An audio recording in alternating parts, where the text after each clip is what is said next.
La petite sirène. Très loin, au fond de la mer, vit le peuple des sirènes. Leur roi possède un château aux murs de corail. Le toit est couvert de coquillages qui s'ouvrent et se ferment, laissant voir de magnifiques perles.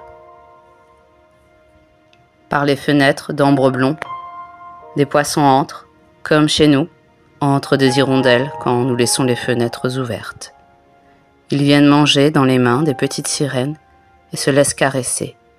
Puis ils repartent, glissant au milieu des algues comme les oiseaux passent entre les branches.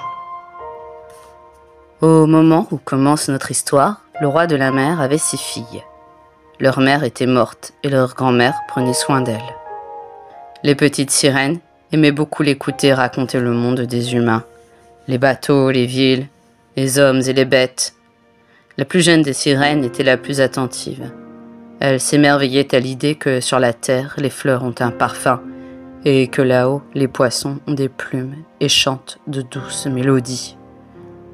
Comme les petites sirènes n'avaient jamais vu d'oiseaux, la grand-mère les appelait des poissons pour mieux se faire comprendre. « Quand vous aurez 15 ans, disait-elle, vous aurez la permission de monter à la surface. Vous verrez les forêts et les villages. Vous vous assiérez sur les rochers au clair de la lune et vous regarderez passer les bateaux. » Tout cela faisait rêver la petite sirène. Le jour, par temps calme, elle apercevait le soleil tout là-haut, comme une fleur pourpre qui répandait la lumière. La nuit, elle voyait les étoiles et la lune, plus pâles qu'elles ne le sont pour nous, mais plus grandes. Quand un nuage noir glissait, la petite sirène savait que c'était une baleine ou bien un grand bateau.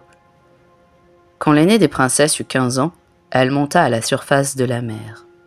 Que de choses elle avait à raconter à son retour. Chacune des années suivantes, une autre sirène atteignit 15 ans et découvrit les maisons, les bateaux, le soleil couchant. La plus hardie remonta le cours d'un fleuve, mais quand elles étaient libres de monter à la surface autant qu'elles en avaient envie, les jeunes sirènes se désintéressaient du monde des hommes. La plus jeune, elle, était de plus en plus impatiente de le découvrir. Le jour de ses 15 ans, elle dit au revoir à sa famille et s'éleva, légère et brillante, comme une bulle. Lorsqu'elle sortit la tête de l'eau, le soleil venait de se coucher. Le ciel était couleur de rose et d'or, la mer était calme. La petite sirène nagea vers un grand navire et s'approcha d'un hublot. Chaque fois qu'une vague la soulevait, elle pouvait voir, à travers la vitre, les personnes qui étaient rassemblées. On donnait une fête pour le 16e anniversaire d'un prince.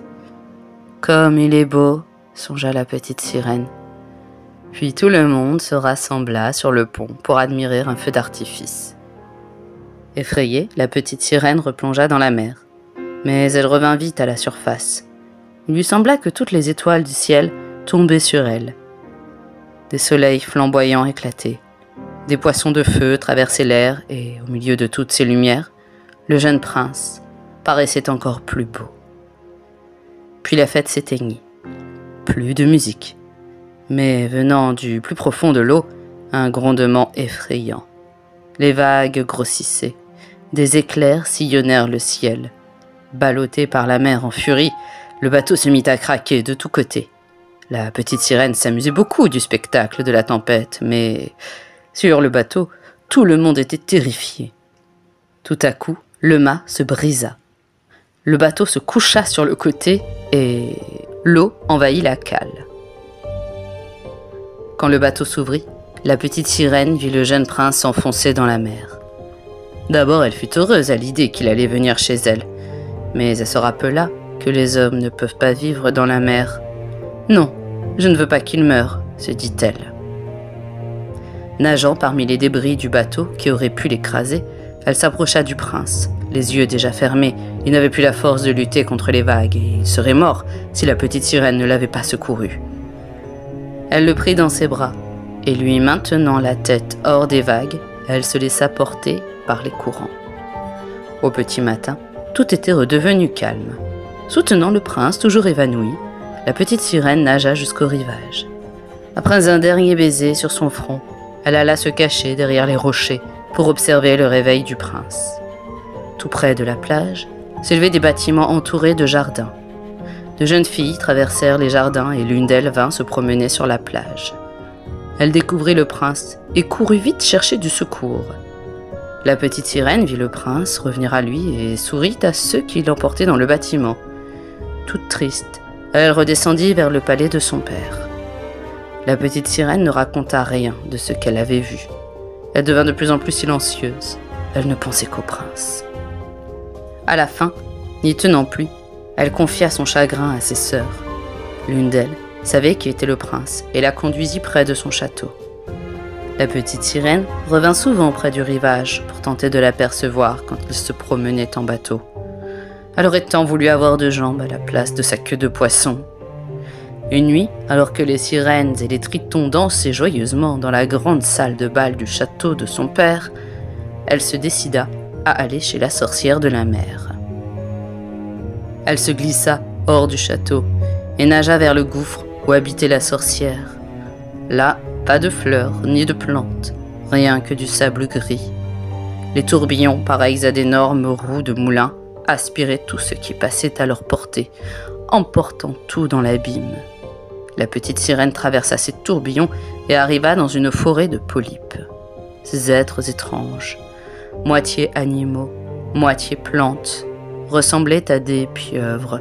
Leurs bras longs et visqueux ondulaient en tous sens, prêts à saisir des proies qu'ils ne lâcheraient plus.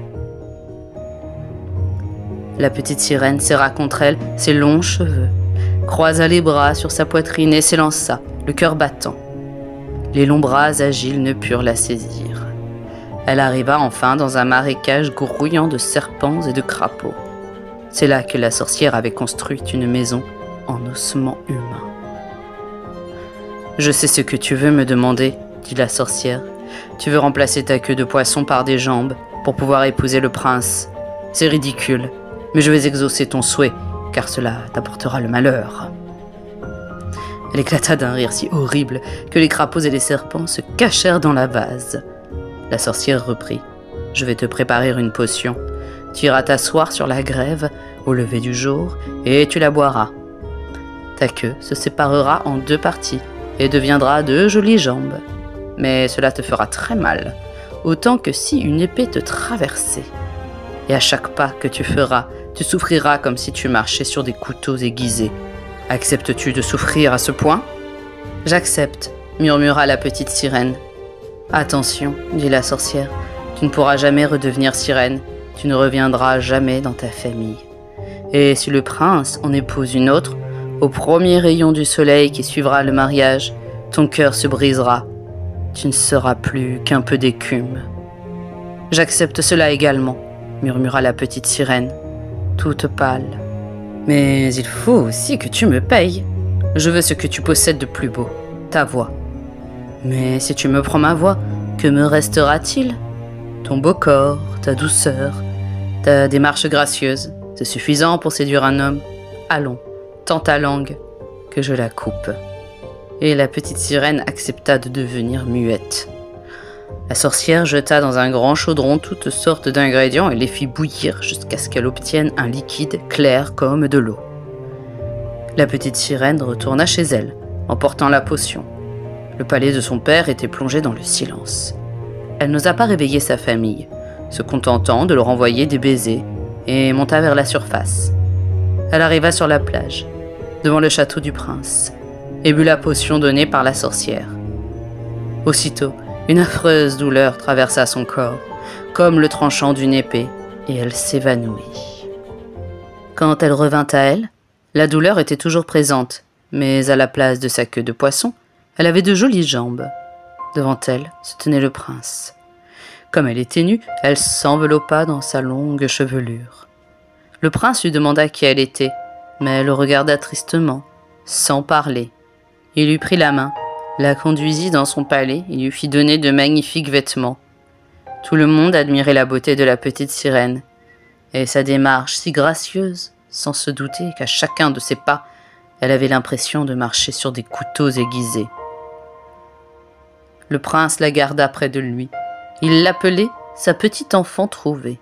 et lui manifestait beaucoup de tendresse. Mais l'idée de l'épouser ne lui traversait pas l'esprit. Un jour, il lui dit « Je t'aime plus que les autres jeunes filles, car tu ressembles à celle qui m'a trouvée sur la plage, après mon naufrage. Elle m'a sauvé la vie. C'est elle seule que je pourrais aimer d'amour, mais je ne la reverrai jamais. Elle vit dans un couvent. » Hélas, pensait la petite sirène, c'est moi qui lui ai sauvé la vie, mais il ne le sait pas. Il aime la jeune fille que j'ai vue sur la plage. Le temps passa, et un jour le prince partit en voyage pour rendre visite à un roi voisin. La petite sirène prit place avec lui sur le bateau. « Mes parents exigent que je rencontre cette princesse, » lui dit le prince. « Mais je ne veux pas l'épouser. Je n'aime que la jeune fille du couvent, celle à qui tu ressembles. Si je devais choisir une épouse, ce serait plutôt toi, ma petite muette. » La visite du prince donna lieu à de grandes fêtes. Les bals succédaient aux réceptions, mais la princesse n'y assistait pas. On disait qu'elle était éduquée au loin, dans un couvent. Son arrivée fut enfin annoncée.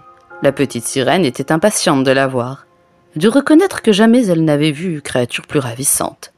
C'était la jeune fille de la plage. « C'est toi qui m'as sauvée !» s'écria le prince, lorsque j'étais à demi-mort sur le rivage. « Quel bonheur de te retrouver !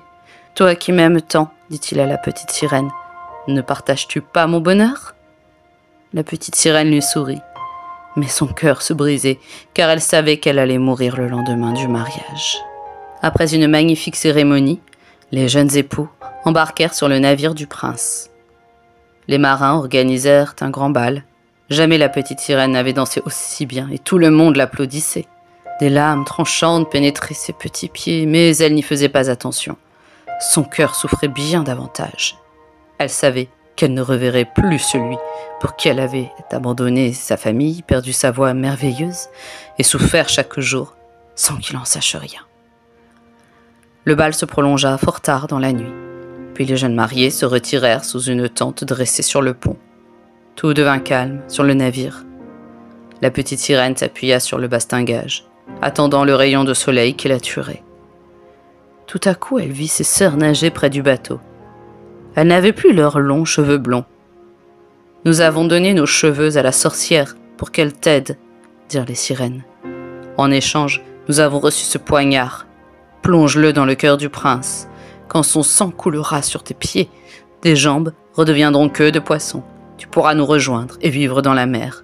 Dépêche-toi, le soleil va se lever. » La petite sirène prit le poignard, écarta le rideau de la tente et vit les jeunes époux dormant dans les bras l'un de l'autre. Elle se pencha et posa un baiser sur le front du jeune prince. Dans le ciel, on devinait les premières lueurs de l'aurore. Alors la petite sirène lança le poignard dans la mer et, après un dernier regard sur le prince, elle se jeta dans les vagues et sentit son corps se dissoudre. Pourtant, la petite sirène n'avait pas l'impression d'être morte. Elle voyait le soleil et des centaines de créatures transparentes qui flottaient dans l'air. La petite sirène se rendit compte qu'elle avait un corps semblable au leur. « Qui êtes-vous » demanda-t-elle. « Nous sommes les filles de l'air » répondirent les êtres transparents. « Nous apportons la fraîcheur dans les pays ravagés par la chaleur. Nous répandons le parfum des fleurs. Pauvre petite sirène, tu t'es efforcée de faire le bien. Tu as accepté de souffrir. Voilà pourquoi tu as obtenu de vivre parmi nous. » Sur le bateau, les passagers s'étaient éveillés. La petite sirène vit le prince et son épouse la chercher. Ils regardaient tristement la mer et sans doute, devinait-il, qu'elle s'était jetée dans les flots. Invisible, la petite sirène s'approcha et déposa un baiser sur le front du prince. Puis elle partit dans les nuages avec les filles de l'air. Et voilà, cette lecture de la petite sirène est terminée. J'espère qu'elle vous a plu. Si c'est le cas, pensez à liker, à partager, voire à vous abonner. Cela m'aiderait grandement pour le référencement. Merci de m'avoir écouté. Je vous souhaite une bonne journée ou une bonne nuit.